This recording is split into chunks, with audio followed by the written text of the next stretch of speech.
Welcome to the T-Squared Dad's Brown Bag Podcast. Here's your hosts, Kyle Baker and Dieter Burrell.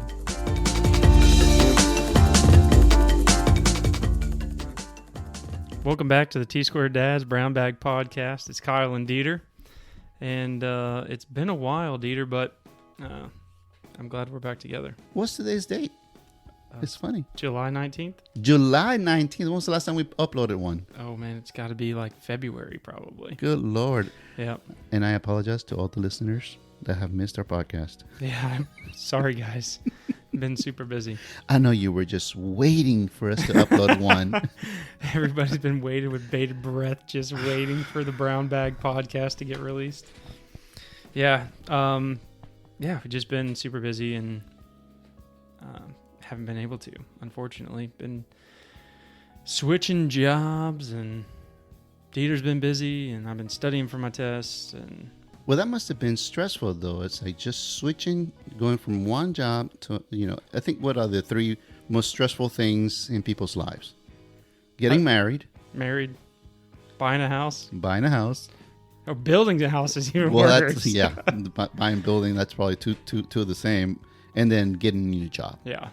So you left one job. We won't mention the office or nothing like that, and we won't mention the new office. But obviously, it is stressful because you're having to do things probably different than what you're typically used to. Yeah. I'm going to call it administrative stuff are different, and then personalities. Yeah, it's definitely changing jobs.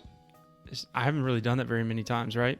And trying to figure out the new personalities in the office and the new way that they like to see things done. And pretty much my whole architectural career since I graduated and got my master's has been at that one place. So I kind of learned how to do architecture that one way. So it is different to be at somewhere new and try to find my footing and where I fit into the process of how we're doing things. So I think looking back, I graduated in 97 with my bachelor's. I ended up going down to Miami. I worked for that big conglomerate company, and we won't name it. And I was there for 9-10 months, I think. And I, not knowing it, green as can be. And I went in there, and it's like they say, "Do you know how to use AutoCAD?" And I said, "Yes, I can. I know how to use erase, array, all the basic stuff." So it literally I said yes, but I had to learn on the fly. So, one of those things like they say, what was it? They say trial by fire. Trial by fire or fake it till you make it. Yeah, fake it till you make it. Fake it till you make it. So there was a lot of asking questions. I remember still, I think you guys may have remembered in one of our podcasts when I said, I didn't know how to edit an attribute, so I kept deleting it. I kept exploding it and modifying it until the girl draftsman that was helping me. She, I forgot what her name was, Angela or something like that. And she says, comes over, slides her chair, and she goes, "What are you doing?" And I'm like, "What?" And I looked at her with this scared look, and she goes, "Do you see this?" And she touches it, and she pressed some command ED, I think it was. And she goes, "That's how you edit an attribute." Stop exploding them. I'm having to fix all your explodes. She's going behind you and regrouping everything together. I go, "Oh, okay." She goes, "And if you have any questions, don't explode anymore. Just come ask me." Yeah. So it's the funniest thing. Yeah. She kind of took me, it's kind of funny, but she kind of took me under her wing knowing, I wasn't a young pup when I graduated college, but I must have kind of fallen into that young pup mentality first year out of college, not doing anything. And she kind of just took me under her wing. She started showing me stuff, and I started learning drafting and AutoCAD from her. And of course, everybody else kind of did the same thing, nurturing kind of mentality, when you're, they called it I think a lot of people outside that company called it the sweatshop. So yikes. Well, it's a bad term to call a company the sweatshop. Yeah, I'm not trying to work there. So it's kind of one of those things that was my first experience doing that. And I think I learned more about people, the variety of people that had different personalities first, and then all the other stuff that had to do with architecture, all the technical stuff. I think it had to be had to do more with people than it was with the actual work. Yeah, the work itself is the easy part, I think. It's dealing with all the different personalities and kind of working through all of those different pieces and parts inside the office culture. That to me is where a lot of people struggle. And it can be one of the biggest things really. It can drive you to work one place versus another place. It can be what makes your day so difficult. We're drawing wall sections, right? It's today this wall section is this, tomorrow the wall section is still this. Like, it's not that big of a deal, but dealing with different clients and dealing with different people inside the office, like that is really the difficulty inside the workplace. I think doing my own thing now, I think it has more to do with people, and it goes back to almost like back to your origins. You're having to deal with people one-on-one, and they don't care about, like, you have to worry about all these codes and regulations and, drafting dimensions and the size of a brake, the size of, wood studs, whatever it is. They don't care about that. What they care is like the final outcome, the final product, and how they need to get from point A to point B. And in some cases, they just need somebody to get it done for them, right? Like a general contractor or something like that. Because I've gotten phone calls when I say, "Well, don't you build it?" And I go, "No, I don't build it, ma'am. I'm an architect. Architects do not build." In this time and age, it's like we used to be the master builder. Or I guess I don't think it was ever the master designer. I think it was the master builder, the architect. So, but we don't do that anymore. It's been separated. Now, you've heard. And I think somebody told me, because I think I was having a conversation with somebody from Destin. They said, "Oh yeah, there's somebody that's local in your area that is a design-build architect." And I go, and he said it, and I can't right down at this moment. I can't remember that person, but there seems to be some new trend that there is that way of thinking that you're as the architect, you can get a builder's license. And then you're playing both roles with different entities at the same time. And there's some other companies out there that I've been privy to that do that kind of stuff. And they seem to be very successful because, if the architect's margin of profit is, in some cases, 10% or less than 10%, the margin of profit for a contractor is 20%, 15%, 25% at some points. So if people start seeing those numbers, like when you see a budget come in from a contractor, you need to kind of think and say, "Oh, he's already got like some percentage on it." But nevertheless, it's like starting a new job is pretty tough because you have to learn all those personalities. Yeah, I don't want to get into it too much, but one of the biggest reasons why I was leaving was because I wanted to take my tests, and we were so busy, and it really wasn't a goal for the company I was with to really help me with that. And so that was one of the reasons why I left. And I took 2 weeks off in between jobs, and I was actually able to pass another exam. I studied for 2 weeks straight, took the exam, passed it. So now I only have one left. But there was something that I wanted to share with everybody, and that was one of the test taking strategies that I kind of came up with somehow while I was taking my last test. And if you are taking the ARE and you're listening to this, I think that this is one of the best ways, given the new taking a break issue, where you're not allowed to go back and see any questions that you had previous to the break. So like, say you answer all the multiple choice, you take your break, you come back, you can't go back and re-answer any of those multiple choice questions.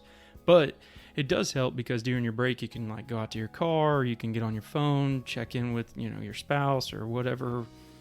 So that part's nice, but not being able to go back can be really difficult, especially with the practical application problems. Because as you know, they give you sometimes snippets of the code, sometimes pieces of contract, and other valuable sources of information. So what I've heard a lot of people are doing is they're just not taking a break, right? Well, I was taking PPD, and if I'm taking PPD, that's a 4 hour and 20-minute test, I think is what your total allotted time is. That's a long time not to take a break. It's a lot of thinking. It's 100 questions. That's a lot of brain power. You get really tired. You really just need to take a break. Right. And so what I was doing the first time was I was just taking a break at my desk, but I wasn't stopping the clock. Right. So I was just sitting at my desk. I wasn't answering a question. I was closing my eyes or whatever, just take a mental break for 10 minutes, but then I could still go back.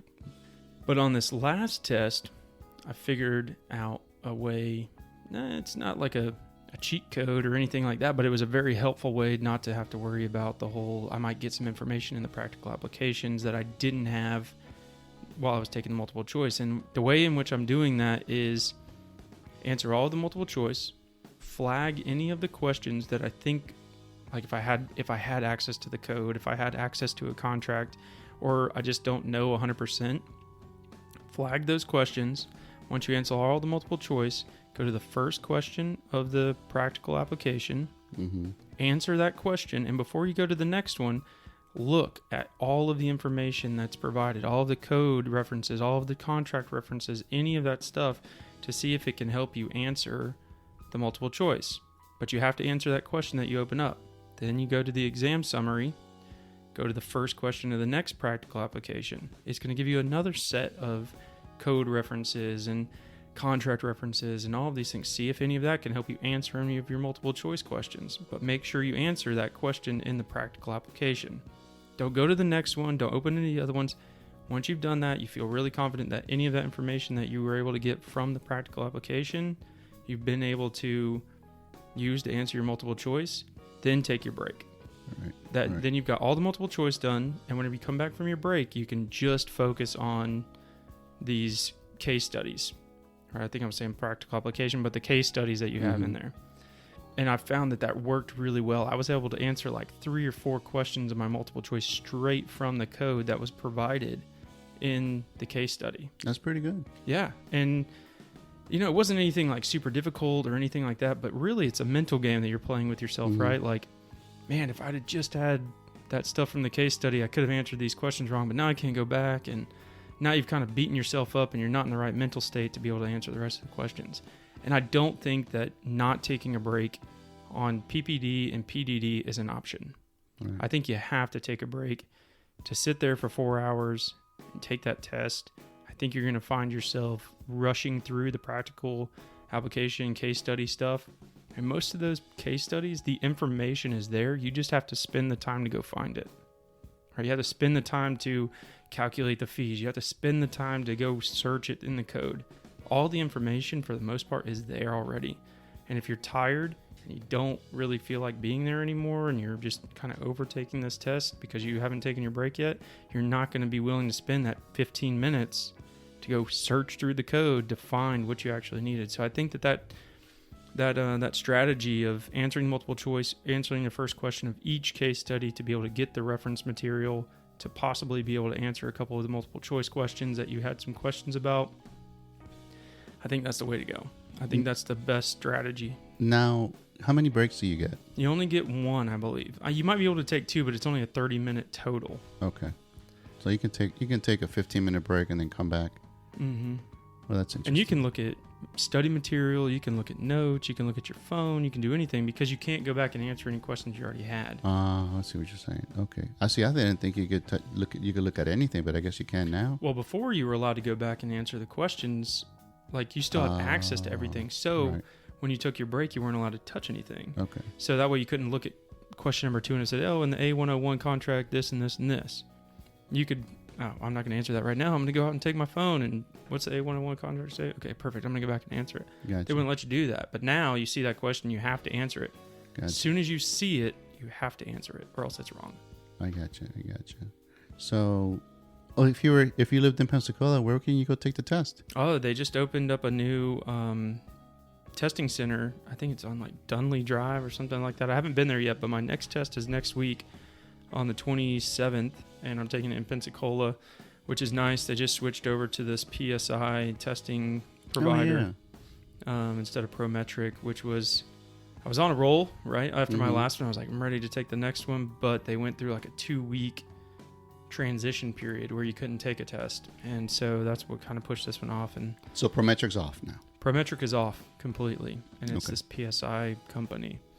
Okay. But you still have to go through NCARB to go register for that, or you have to go to PSI? No, it's all through NCARB still. It is all through NCARB. One of the other great things is that they have waived the rescheduling fees with PSI. No way. So if you want to reschedule, you can reschedule as long as you do it, I think, like a week in advance or something. Okay. You can reschedule as many times as you want for free. Oh my gosh, that's the greatest thing they ever came up with. And if you cancel, it's $100. Okay, so I'm sure that people can just reschedule. Mm-hmm. So like this test that I'm taking, it was scheduled to be over in Mobile. And once I found out that they were opening in Pensacola, I was like, I'm taking it in Pensacola. I'm not driving an hour and a half over there. And I had to reschedule, but it was free. Oh, nice. And so I was able to get on there one of the first dates that they had available. Now, you're studying using what? I'm using black spectacles still. That has been my number one source of information. It's the most condensed, to the point type of study material that there is. It's videos, which serve me really well. I'm much more of an audio learner. So there's the guy's name is Mike. He gives all these videos. He's great. One of the guys I actually work with at my new office, he was one of his professors in college. Oh, no way. Yep. And so, I watch the videos on like 1.5 speed, 2 times speed, try to take in as much information as possible. And then there are practice exams on black spectacles. And I think anybody that's seen them will attest to this. They are by far the best study practice exam. There's nothing out there better. It walks you through just like the NCARB test. It looks just like the NCARB test. Feels just like it. The whiteboard's the same. Everything. It's the exact same software. But it's not obviously the exact same, but it looks and feels just like taking the other test. It's kind of funny, but I remember that if you took the test, you couldn't share anything with anybody about the test, or else that could be one of those things that they could kind of fall to you on, or whatever it is that they do. I don't know what they do, and it's kind of funny that this guy's material is almost identical to the test. Mm-hmm. So for him to know that information, he must have some either direct contact with PSI or whoever is making the program. Yeah, I think it's the same as like with the study material books and stuff like that. Yeah. Like, I think they're probably in communication with NCARB. Mm-hmm. Like NCARB has to provide study material. Right. So they have to find companies that they're allowed to give out some of that proprietary information. Yeah. And NCARB, I think Black Spectacles is the only company that is like test certified for NCARB. Wow. And so, like I said, they're the best by far that I've seen. It's not cheap.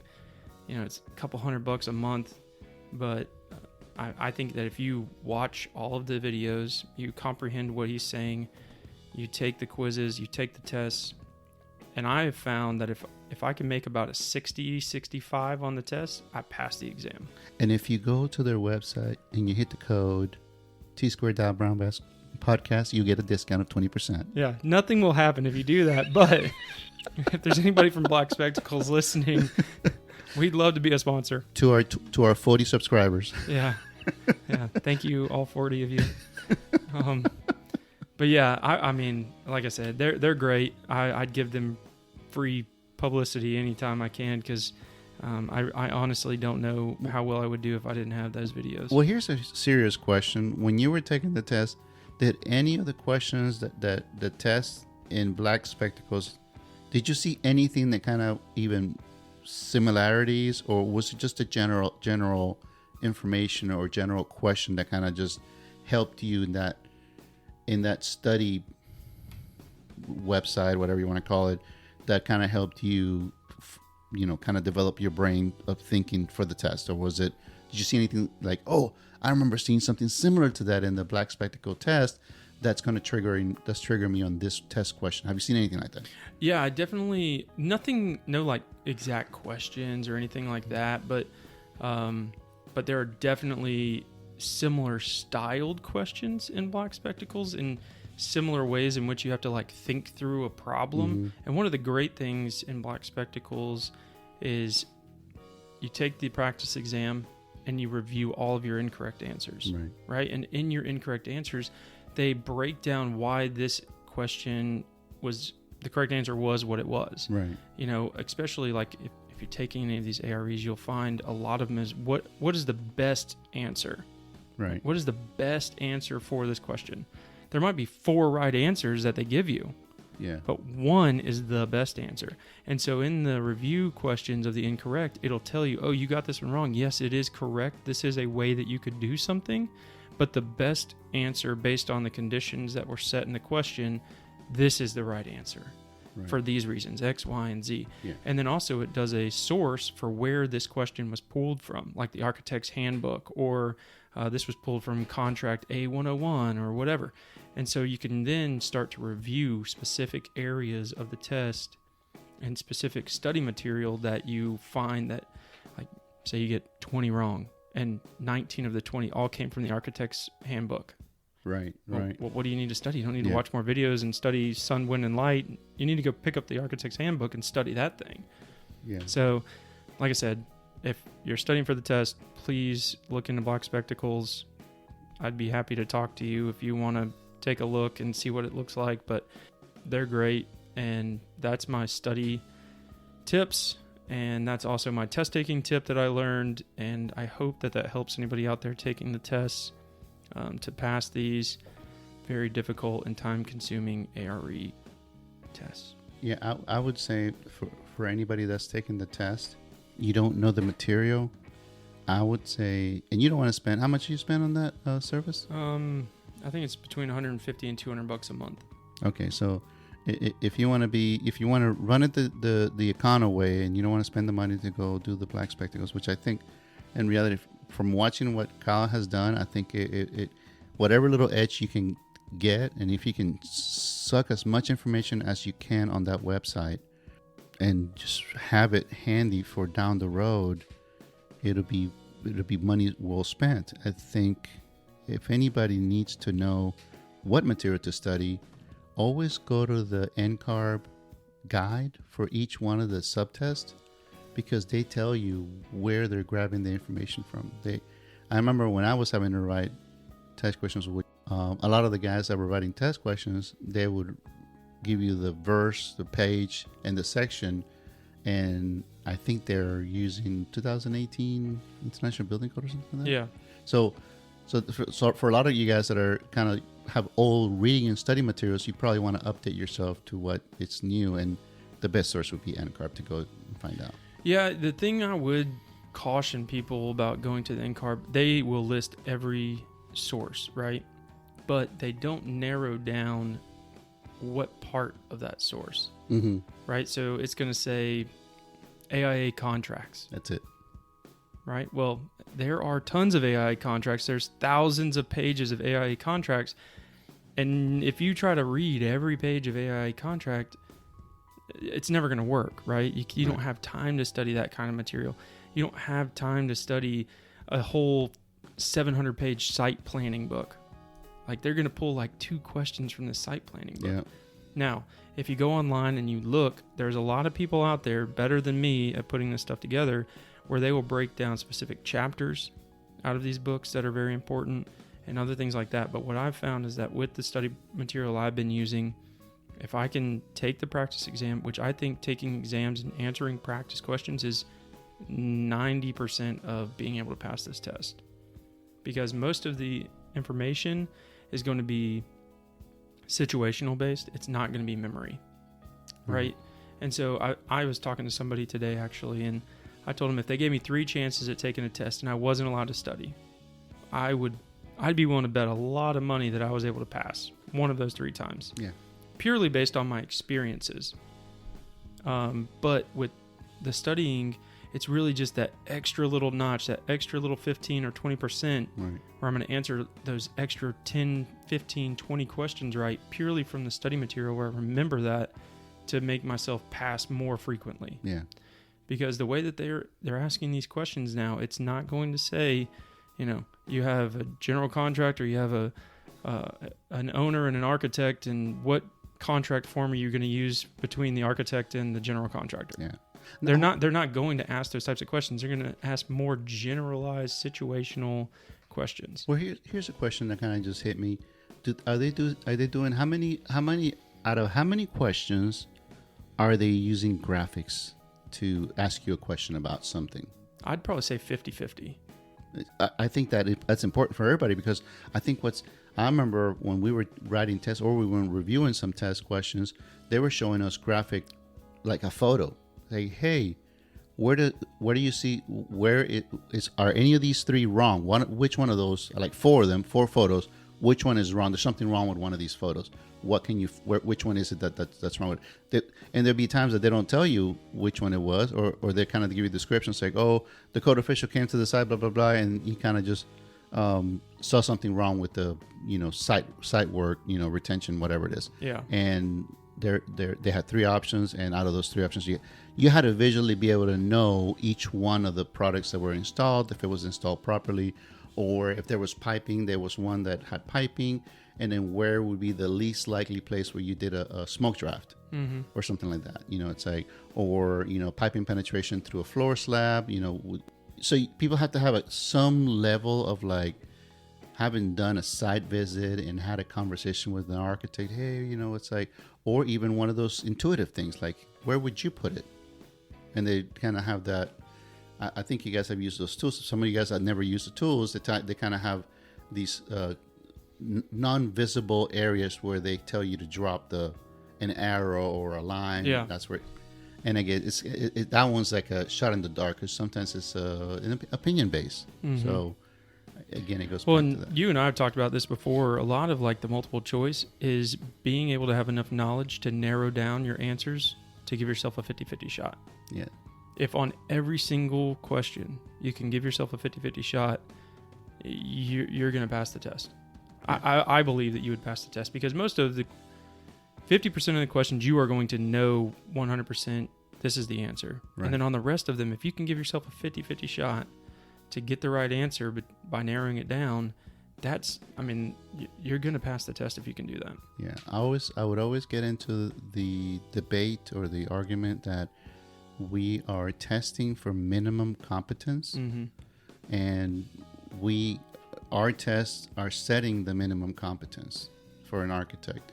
Doesn't mean that they come out of being licensed knowing everything they need to know. They just they know enough that if they don't know something, they need to go reach out to somebody that can help them. Yeah. That's it. So as long as you're aware of that, I think you're a licensed professional. Yeah. And the other thing to remember, most people forget this is not a grade-based test, right? Like, you don't get an A or a B or a C. You get a pass or you get a fail. Right. And like the test I'm taking now, based on what I've heard, the passing, right, it always kind of moves around, but the passing grade is somewhere in like 65%. So it's curbed. It moves all the time based on, who's taking the test, what their scores are, all that. It's always kind of fluctuating, but from what I've heard, it's kind of in that 65%. Well, think about that. It's a 100-question test. You can make a 65 probably and pass. That means you can get 35 questions wrong. That's a lot. That's pretty good. That's a lot of questions you can get wrong. But I know a lot of people, they sit down for this test, and they get to like question number 12, and they're like, oh, I don't know this one. This never came up in my study material. I obviously don't know enough information to be taking this test. And they just completely talk themselves out of knowing the information in order to pass this test. Dang. But look, you get to question 12 and it's something you didn't study. Narrow it down to 2. Take your best guess. Move on to the next one. Flag it, right? Flag it. Maybe it's in the case study. But being able to narrow it down to 2 answers and being okay with missing questions. I haven't sat down for one test yet. I've taken 5 of the 6. I've not sat down for one test yet and answered every question without a shadow of a doubt. I know I studied that. Here's the answer. It's not that. Right. It's not that, and it's not going to be that. So anyway, guys, thanks for listening. Sorry for the delay in all of our episodes, but hopefully we can get back onto this. I have a test next week. Hopefully I pass. Hopefully we can start having some new podcasts about me being a licensed architect in the Pensacola area. And we obviously want to have some more podcasts talking to Dieter, see how his business was doing, and we'll be catching up on that in the next couple of episodes. But as always, before we go, the joke of the day. Why did the golfer bring 2 pairs of pants? Why? In case he got a hole in one.